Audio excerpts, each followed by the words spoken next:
Welcome to the How to Be Awesome at Your Job podcast, the show where brilliant professionals share how to sharpen the universal skills required to flourish at work. Enjoy more career fun, wins, meaning, and money with your host, Pete Makaitis.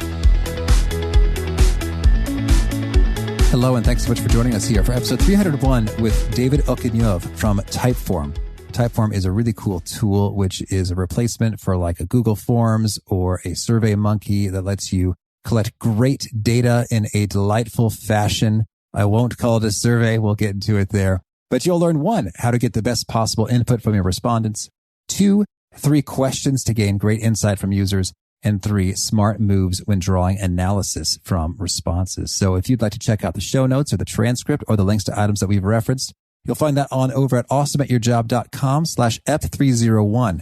And while at awesomeatyourjob.com, I hope you'll check out some of our other cool stuff, such as the Do I Stay or Go course, all about career decision making that is available for enrollment for a couple more days.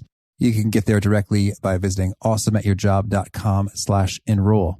Now here's David's story. David Okuniev is the co-founder and joint CEO of Typeform and a product designer. His specialties include expertise in user interface design, user experience design, graphic design, and creative and technical direction. Big thanks to David for sharing his wisdom with us. And big thanks to our sponsors. Check them out. And big thanks to our sponsor, Acorns. Acorns makes it easy to start automatically saving and investing for your future. You don't need a lot of money or expertise to invest with Acorns. In fact, you can get started with just your spare change. Acorns recommends an expert-built portfolio that fits you and your money goals, then automatically invests your money for you. NerdWallet.com, whom I love on these sorts of matters, gives Acorns a whopping 4.7 stars and says, quote, if you want to make the most of your spare change, there's no better place to do that than Acorns. Head to acorns.com/awesome or download the Acorns app to start saving and investing for your future today. And we got a legal disclaimer here. It may not be representative of all clients. Tier 1 compensation provided. Compensation provides an incentive to positively promote Acorns. View important disclosures at acorns.com/awesome. Investing involves risk, including the loss of principal. Please consider your objectives, risk tolerance, and Acorns' fees before investing. Acorns Advisors LLC, Acorns, is an SEC-registered investment advisor. Brokerage services are provided to clients of Acorns by Acorns Securities LLC, member FINRA/SIPC. For more information, visit acorns.com.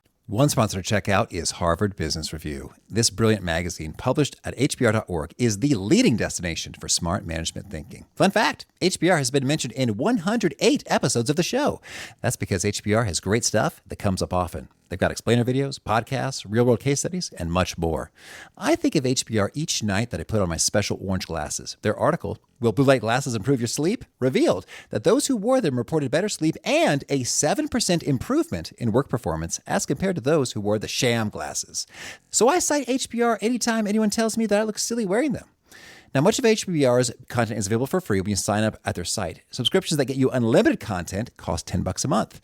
If you visit hbr.org/subscriptions and enter the promo code AWESOME, you can save 10% off of that subscription. Again, to save 10% off of your HBR subscription, go to www.hbr.org/subscriptions and enter the promo code AWESOME. Here is David. David, thanks so much for joining us here on the How to Be Awesome at Your Job podcast. Pleasure to be here. Well, I'm so excited to get into your perspectives, but first I want to hear a little bit of your backstory in terms of you had some time playing in some bands and composing songs. What's the story here? Yeah, well, I guess I didn't start my career as an entrepreneur. I actually started as a musician. After I left school, I chose to study music. I did a course called commercial music, which was kind of a combination of music engineering, music performance, and I guess music business. And it was around the time in my first year of university that I formed a band with some friends, and we got signed up by at the time, well, the first record company that signed us up was Arista Records. So at the time, I don't know if you remember that record label. They famously put out Whitney Houston's first record. Oh, all right. So we got signed up by those guys. And then actually the person that signed us up, Arista, moved over to Sony Records to be the president of Sony Records in London. And he moved us over. So we ended up like recording an album under Epic label. We put it out there. We had kind of limited success, to be honest. We went touring around the country, and I was doing it, for about 3-4 years. we're kind of keeping the band kind of alive, but essentially didn't really get where we wanted to go. And then the band split up. I ended up, pursuing a bit of a solo career by myself, trying it. I was 25 at the time. So I just locked myself in my basement and started making music by myself. Like, it's actually some of the best times in my life in that period of time. But at the age of 26, I fell in love with a girl from Colombia, and I ended up moving to Colombia with her. And I just gave up on music at that point, and that's when I started like getting into design. I'd always been doing a bit of design for the band that I was in, and I was always like a keen. I just love to build stuff. So it was only natural for me after kind of leaving music to say, okay, well, I'm just going to kind of give this design gig a proper shot. So I set up a small design agency in Bogota in South America. And yeah, that was kind of the start of my journey towards entrepreneurship. Oh, cool. All right. Well, I'm glad to hear that, the music lifestyle, the travel and the sex and the drugs didn't overcome you, and you're able to use your faculties still to build cool stuff. Yeah, I did. Well, I guess, I had to earn money. So, my choices for music in Colombia was like writing jingles. So that's kind of not what I wanted to do. But, web design sounded like a decent gig, and, I could pick my hours and do what I want pretty much. That's cool. Well, I'm pleased, as I'm sure many, many other Typeform users are pleased, that you chose to invest your energies into building this project here. So could you orient us a little bit? You're a co-founder, a joint CEO, a product designer behind Typeform, which I think is just the niftiest. But for those who aren't familiar, can you orient them a little bit? What is Typeform? So basically, Typeform's a tool that allows you to collect information from either your employees or your customers in a more human and conversational way. So think, with your customers and your employees, there's many points where you need to ask information from them, and typically you use a web form to do that. We have kind of a new take on the web form, whereby we think questions should be asked one at a time and feel a bit more like a conversation and look beautiful. So in other words, we help companies build awesome forms, actually. Yeah. And I am a customer and a believer. And what I find so cool about Typeform is that it is more human. It's more pleasant. I feel a little sense of, I'm sure you've studied this amply, your team. I feel a sense of reward, if you will, as I enter each piece and like, oh, I'm making progress, as opposed to there's a never ending form and I am just bombarded by it. Yeah. A normal form is like an interrogation. So if someone came up to the street and asked you questions, they wouldn't start reading out a list of questions. They'd go one thing at a time, and they'd try to get you into a flow. It's the same thing with a web form. Why ask a million questions in one bang? You want to go progressively forward. Mm-hmm. And I would imagine, do you have any cool data on this in terms of, I would imagine if we go sort of side by side against an alternative solution, that you would see impressively higher completion rates with yours versus another. Yeah, we have what I call the smoking gun metric, which is our completion rate. Well, median completion rate floats around 57%, which is significantly higher to what we've seen other players in the industry reporting. So what I usually say is that with Typeform, you can get up to 4 times the completion rate you're getting with a normal form. And it's just down to good UX mechanics and just making the user feel like he's on some kind of journey or some kind of process. Absolutely. Well, I used it to collect input for the Do I Stay or Go course, and I did have healthy completion rates, higher than I was expecting. And I think my expectations were established while using alternative options. So thank you. That was a real treat. And so I'd love to get your take then when it comes to surveys. And you mentioned earlier when we were setting this up that, you didn't even consider Typeform to be a survey company. Can you tell us more about that mindset you're in? We actually see ourselves more as a system of engagement as opposed to a system of record.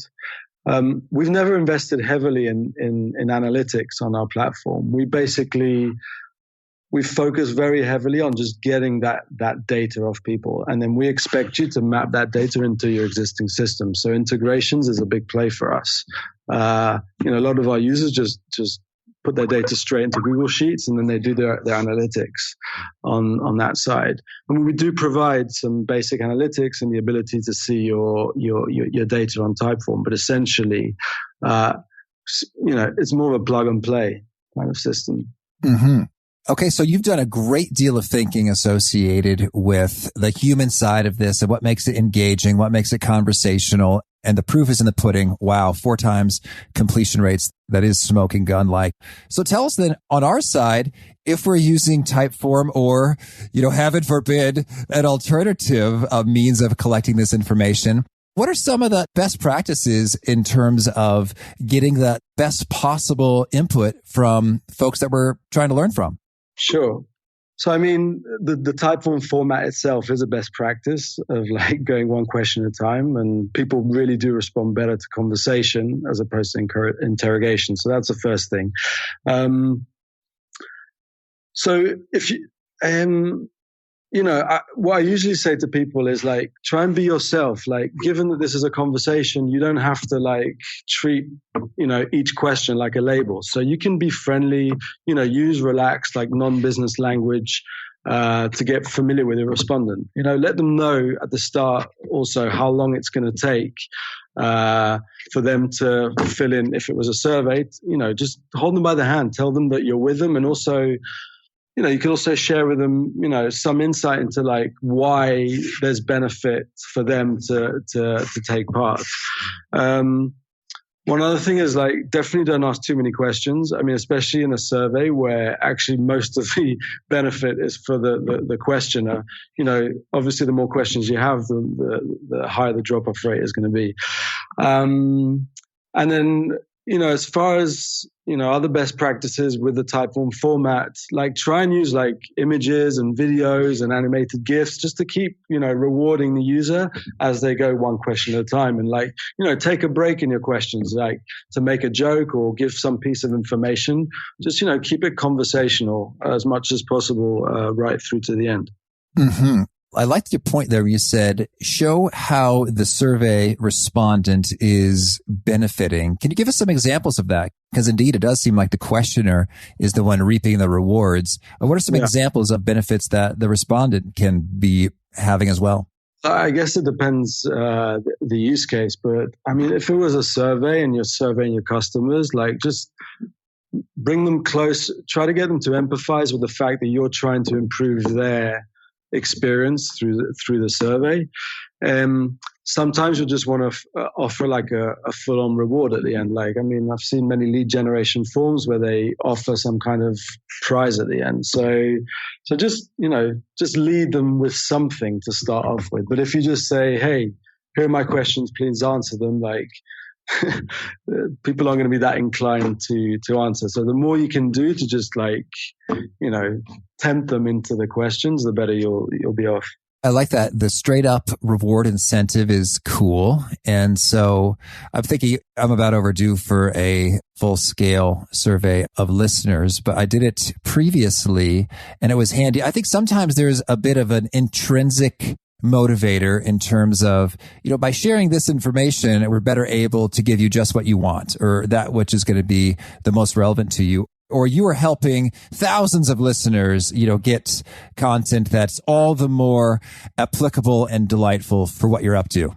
Well, I mean, in your case, you can also offer them some kind of bonus episode, maybe something that I don't know, I don't want to tell you how to do things, but maybe you could do a digest of all the best conversations that you had with the people on your podcast and then, put that as a downloadable at the end of your Typeform. Mm-hmm. Oh, that's handy because, information does not have variable costs associated with it the way, gift cards or other incentives may. Yeah. That's cool. Well, I'd also like to hear, what are some of your favorite questions, items that have just proven again and again to be super helpful for you and for Typeform users? I don't know about whether they're my favorite, but I came across an article recently and I thought there was was a really nice way to do an NPS. It was a bit of an alternative way of doing it. But basically, it's a very short survey with 3 questions, and which will give you a really good kind of barometer of what your customers are thinking about your company. So as I mentioned, it's basically an NPS survey, but the structure is a little bit different and it has a bit of a different angle to it. So the first 2 questions are kind of qualitative, and then the last question is quantitative, like like the typical first question you ask in an NPS survey. So I actually wrote this down here. So the first question was, what is the first word or short phrase that comes to mind when you think of our business? Oh, I like it. So that's the first qualitative question. Then tell us about a time when our business exceeded your expectations. Mm-hmm. Actually, you could ask them also, like, tell us about a time when the business did not exceed the expectations as well. And then thirdly, I cannot imagine the world without our business. A, strongly disagree, not sure, agree, strongly agree. That's kind of like the NPS question, but a bit kind of alternative. But yeah, I really like those 3 questions. I think they really give a good kind of insight into, how the customer is feeling. Mm-hmm. That's interesting. Imagine the world without it. And I think that speaks to it. I really like it when, for better or for worse, something breaks with the email. But when I get listeners say, hey, Pete, for your 10 Days to Winning at Work series, I got the days 1, 2, and 3, and then 5, but where's 4? It's like, oh boy, they notice and they care enough to follow up. So imagining a world without it is resonating in terms of that means something. Kind of gets the user. It's kind of a good question because it gets the user to use their imagination. Mm-hmm. It's kind of a what if question. Oh, certainly. That's cool. Well, I'd like your take as well when it comes to, if you have a bunch of responses, you said you've deliberately not gotten too into the analytics game. Yeah. But those who do, what are some of the best things they do with a bundle of data? Because I think that's just the worst thing. It's like, hey, we did a huge survey. Okay, that's cool. Here's some bar charts. Okay, noted. And then that's it. Like, what was the point of that? Yeah. I mean, I guess it depends what you're looking at, like the qualitative or the quantitative data. I mean, like I said, I'm no expert, so full disclaimer here, but I mean, what if you get a lot of qualitative analysis, and usually that's where you really can dig like the trends out of what people are saying. But to do that, you need to kind of run a proper analysis. And there's an analysis called the thematic analysis, where you look for common codes or patterns in the feedback. And it's actually one of the most common forms of analysis in qualitative research. What it does is it emphasizes pinpointing, examining, and recording of themes or these codes within the data. It's actually simple to use, and it's pretty good for like novice researchers. So it's not like an advanced thing. So just Google it, thematic analysis. I also pulled out a couple of like books, for broader qualitative research. There's one called Introduction to Qualitative Research by Uwe Flick. Don't know if I pronounce that well. Sorry, Uwe. Okay. And then there's something that's a bit more in depth called Qualitative Data Analysis, an expanded source book by Matthew B. Miles and A. Michael Huberman. Check those out. All right. Well, any other thoughts that come to mind when you've got a bundle of inputs that have come your way and you can do the thematic analysis? Anything else that is just a smart move in terms of, okay, now that I have a bunch of these responses, that's going to inform and equip me in some key ways? From my experience, I like to look at the qualitative data and try and draw conclusion and then draw action points. Just create a list of like the major takeaways, the major things that I would need to do in order to change some of the opinions. So, if you're getting a lot of negative feedback, try and like group that feedback together. And then from that, you can draw out some solutions. Okay, sure. Well, now then, could you share with us a favorite quote, something you find inspiring? Yeah, I mean, I'm a designer. So I always like this quote by a guy called Paul Rand. He was the guy that designed the IBM logo. It's a famous 1960s designer. And he famously said, the public is more familiar with bad design than good design. It is in effect conditioned to prefer bad design because that's what it lives with. So I think there's just an opportunity to like improve things all the time because people are just, used to seeing like stuff which doesn't really work or is kind of doesn't look right or doesn't function right. And there's just always opportunities around to improve things in everything. And just as a designer, I found that exciting. It's like an unlimited ocean of possibilities to improve on. Mm-hmm. And how about a favorite study or experiment or bit of research? Don't know, but I have a favorite book. Oh, sure. Let's hear it. Well, it's actually nothing to do with entrepreneurship, but I think like I really kind of get my escape through a writer called Bill Bryson. I don't know if you've heard of him. He's a travel writer.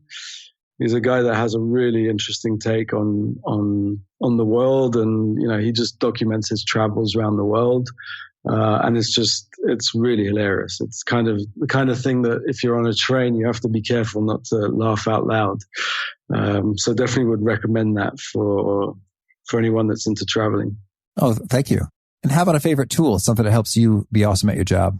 Well, still part of my time is I still design. So Sketch, which is a great kind of vector graphics tool for UI and web design. I use that all the time. I love it. Couldn't live without it.